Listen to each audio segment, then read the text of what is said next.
Hi friends, அக்கா ஊர் திருவிழாவில் தான் இருக்கேன். ஊர் திருவிழா அக்கா ஊருன்னு சொல்ல முடியாது, ஃபஸ்ட்டு அம்மாச்சி ஊர். ஏன்னா தாய் மாமாவுக்கு தான் அக்காவை கட்டி கொடுத்துருக்கு, இன்னொரு அக்காவை அத்தை பையனுக்கு கட்டி கொடுத்துருக்கு.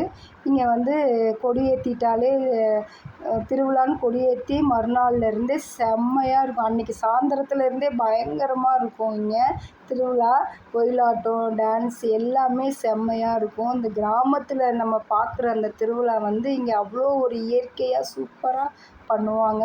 எனக்கு பிடிச்சி சின்ன வயசுலேருந்து நான் திருவிழான்னு போனால் அது எங்கள் அம்மாச்சி ஊர் தான். அவ்வளோ ஒரு செம்மையாக இருக்கும். இங்கே நம்ம என்ன நினச்சி வேண்டுறோமோ இந்த அம்மன்ட்ட அப்படியே நடக்குங்க. ஏன்னா எனக்கு நிறையா நினச்சி நான் வேண்டி எனக்கு நடந்திருக்கு. அது மாதிரி தான் நீங்களும் நல்லா இருக்கணும்னு நான் வேண்டிக்கிறேன். சரியா? இங்கே வந்து கரகம் ஜோடிப்பாங்க. 3 கரகம், அதாவது காளி, பகவதி, மாரி 3 கரகம் ஜோடிப்பாங்க. ஜோடித்து இங்கே 1000 வீடு இருந்தாலும் 1000 வீடு தவறாமல் போய் தேங்காய் பழம் அவசியம் பண்ணி அவங்க கரகத்துக்கு தண்ணி ஊற்றி மஞ்சள் குங்குமம் வச்சு ஆசீர்வாதம் வாங்குவாங்க. அவ்வளோ ஒரு செம்மையாக இருக்கும். அதெல்லாம் பார்க்கும்போது இங்கே வந்து ஒயிலாட்டம்லாம் செம்மையாக இருக்கும். இங்கே இந்த ஊருடைய பேர் வந்து அடியநத்தனூர், நல்லாம்பட்டி, திண்டுக்கல் மாவட்டம்.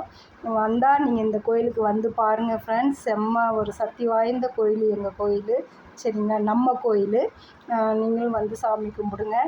இங்கே வந்து பார்த்திங்கன்னா, அதாவது வந்து நாள் ஜோடித்து 3 நாளுமே திருவிழா இருக்கும். அதே மாதிரி கரகம் தண்ணிக்கு விடும் போதெல்லாம் செம்மையாக இருக்கும். இவர் தான் எங்கள் மாமா, லாவெண்டர் சட்டை போட்டு ஆடுறாரு பாருங்களா.